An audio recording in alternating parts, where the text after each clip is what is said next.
Astaghfirullah. Alhamdulillah, di malam hari ini kita bisa kembali duduk di pesantren atau masjid pesantren Jabal Uhud Al-Islami, dan kita lanjutkan kajian kita masih membahas tentang Al-Qasasu wal Quran, kisah-kisah dan ayat-ayat di dalam Al-Quranul Karim.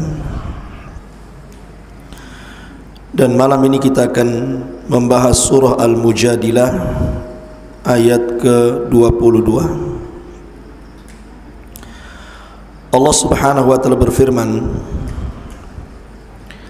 La tajidu qauman yu'minuna billahi wal yawmil akhir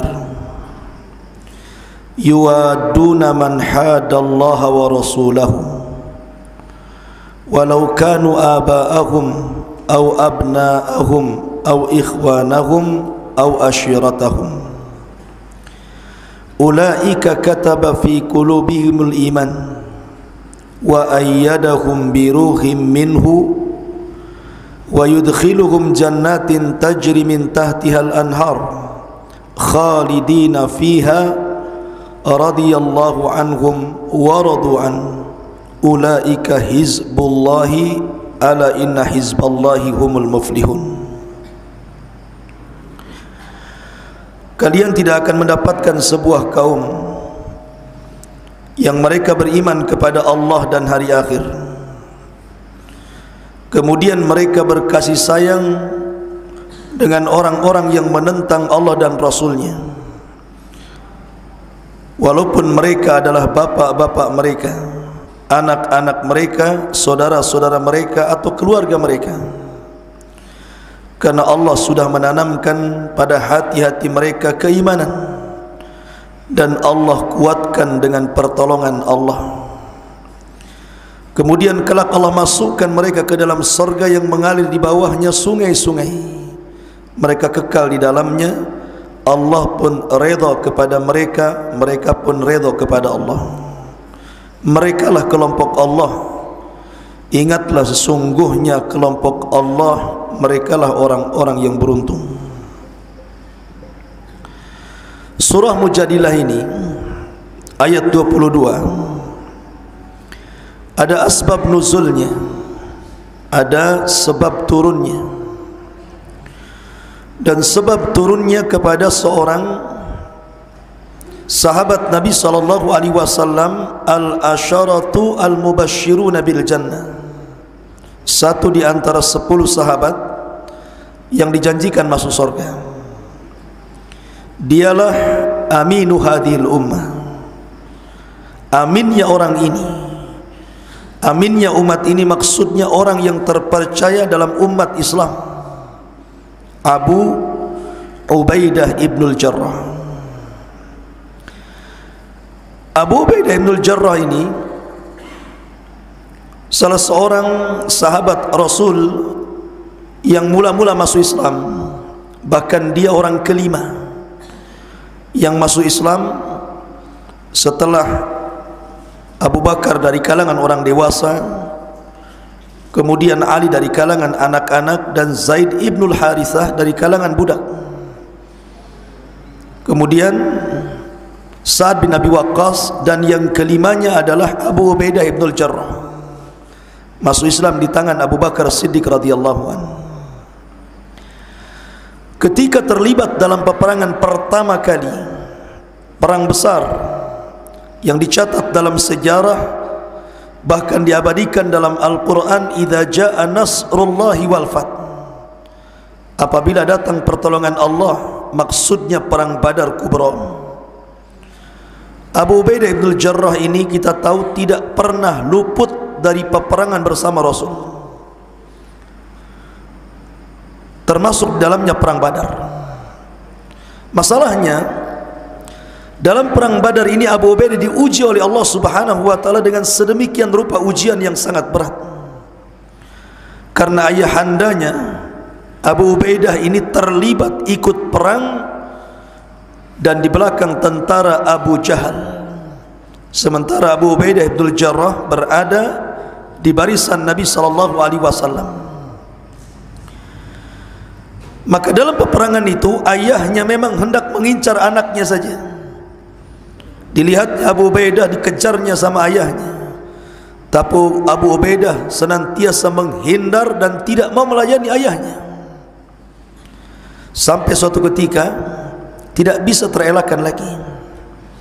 Ini sudah berhadapan-hadapan antara ayahnya dengan Abu Ubaidah bin Jarrah, sementara ayahnya hendak menyakiti Nabi sallallahu alaihi wasallam. Maka Abu Ubaidah pun kemudian maju, akhirnya bertempur melawan ayahnya, dan Allah takdirkan Abu Ubaidah membunuh ayahnya sendiri dalam perang Badar ini. Maka setelah Badar Kubra dimenangkan oleh kaum muslimin dengan kemenangan yang luar biasa, maka Abu Ubaidah merasa sedih yang luar biasa. Bagaimanapun yang meninggal dan yang dibunuh itu adalah ayah kandungnya. Sedih dia. Apalagi ucapan orang-orang kepada Abu Ubaidah mengatakan, sungguh Abu Ubaidah qad habita amaluhu, sudah gugur seluruh amalannya.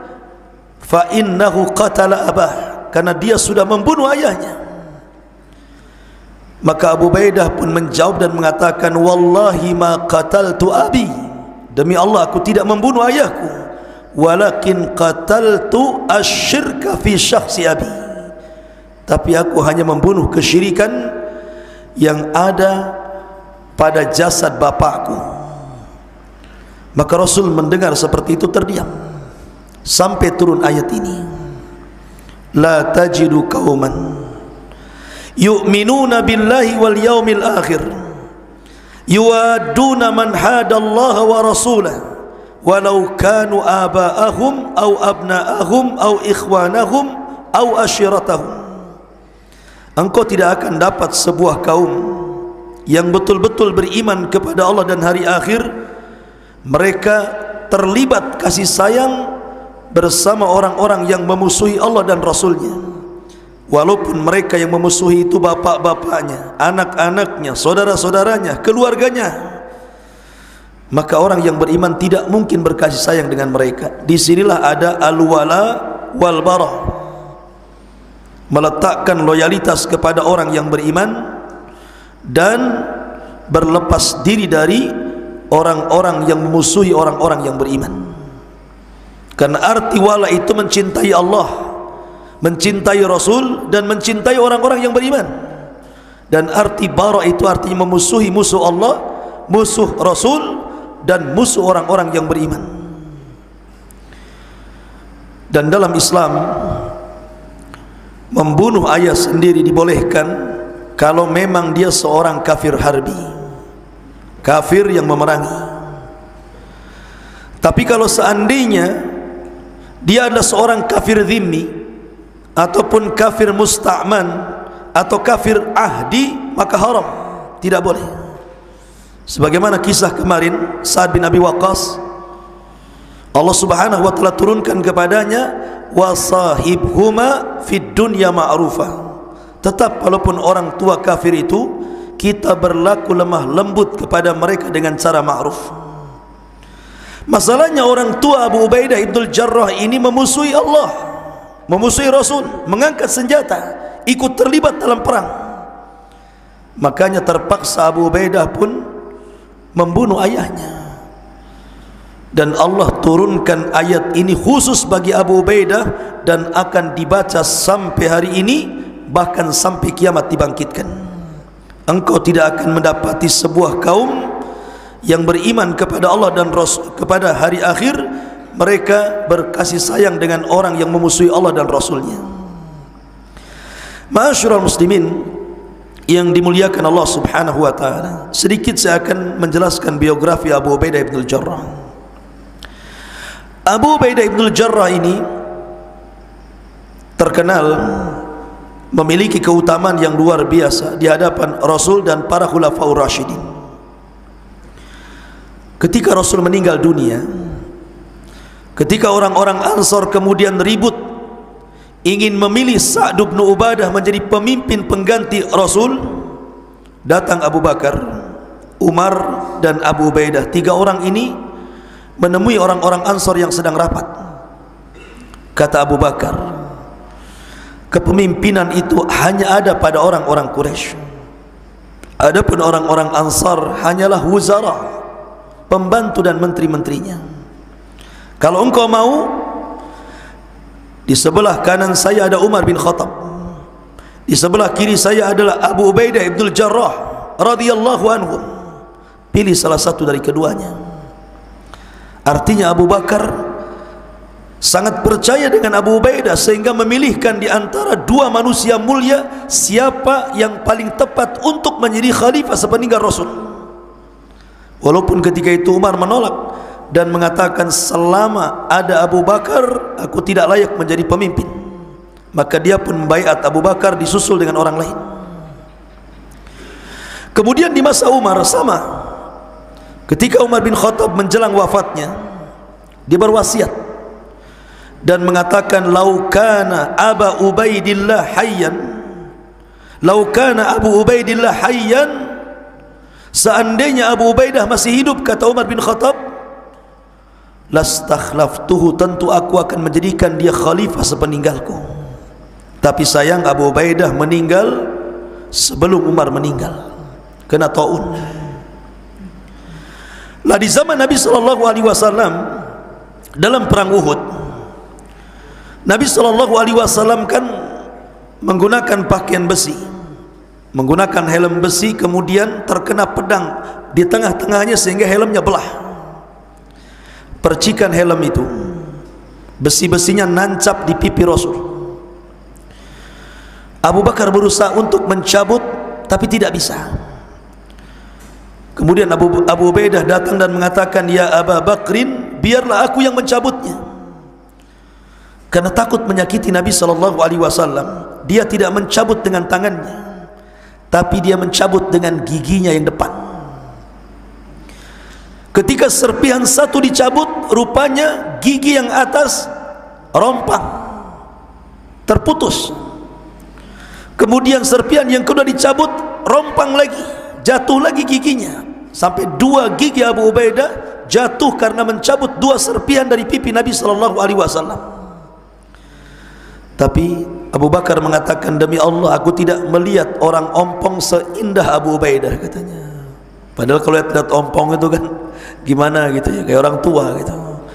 Tetapi Abu Bakar mengatakan, demi Allah ma raaitu hataman, aku tidak pernah melihat orang ompong, katanya, ahsan min Abi Ubaidah, lebih baik dibandingkan Abu Ubaidah. Justru makin indah wajahnya setelah dia ompong. Ma'asyiral muslimin yang dimuliakan Allah Azza wa Jalla, ketika di masa Khalifah Abu Bakar Siddiq radhiyallahu anhu, Abu Bakar ini mengutus Khalid ibn Walid memimpin pasukan melawan orang-orang Syam.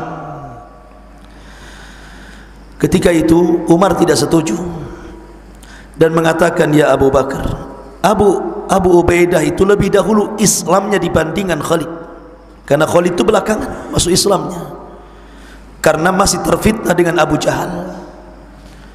Harusnya yang menjadi amir perang itu Abu Ubaidah, bukan Khalid. Tapi Abu Bakar ini cerdas, dia mampu meletakkan orang-orang yang layak diletakkan, dia letakkan. Makanya sepeninggal Abu Bakar, Umar memuji Abu Bakar. Kata Abu Bakar, wahai Umar, betul Abu Ubaidah itu lebih dahulu Islamnya dibandingkan Khalid, tapi Khalid punya kecerdasan taktik perang yang tidak dimiliki saya, tidak dimiliki Anda, tidak dimiliki oleh seluruh kaum muslimin. Kalau kita berdua berada dalam peperangan, saya yakin kita akan memilih Khalid. Akhirnya Khalid pun yang menjadi pemimpin sampai meninggalnya Abu Bakar. Setelah Abu Bakar meninggal, khalifah jatuh ke tangan Umar, diganti oleh Umar.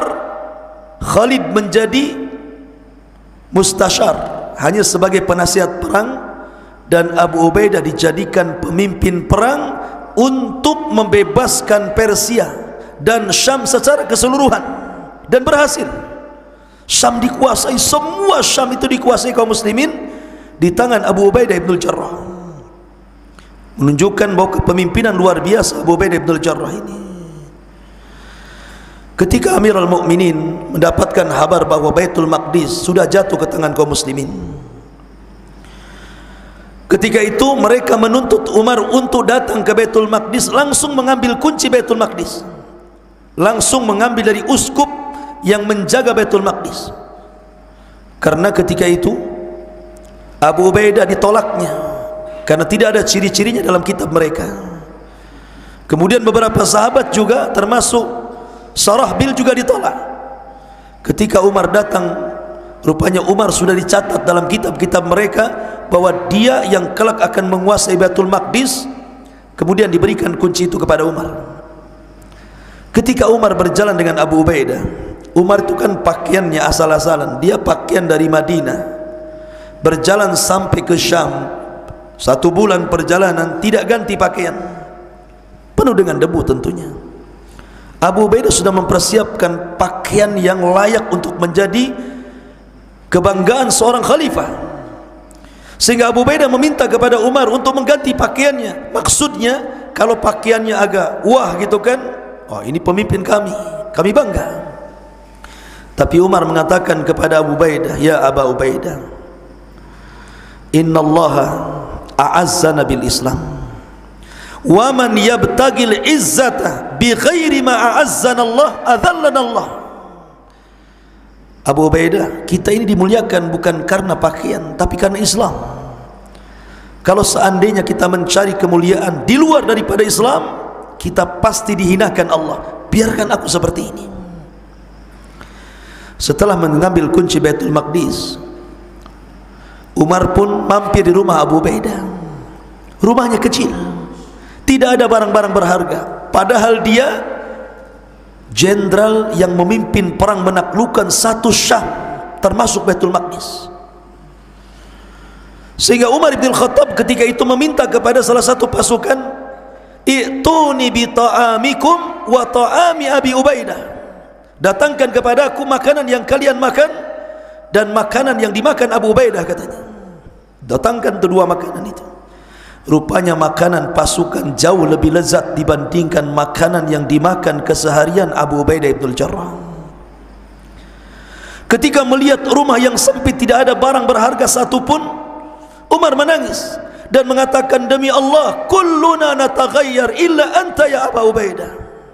Kami semua bisa berubah dengan dunia wahai Abu Ubaidah, kecuali engkau tidak bisa dirubah dunia. Menunjukkan bahwa bagaimana tawaduknya Abu Ubaidah ini. Abu Ubaidah itu ikhwan adalah orang yang taat dengan Umar bin Khattab, karena memang dia Amirul Mukminin. Tidak pernah satupun dia menyelisih Umar, sampai dia berwasiat untuk tetap taat dengan pemimpin. Kecuali satu kali dia tidak taat dengan Umar.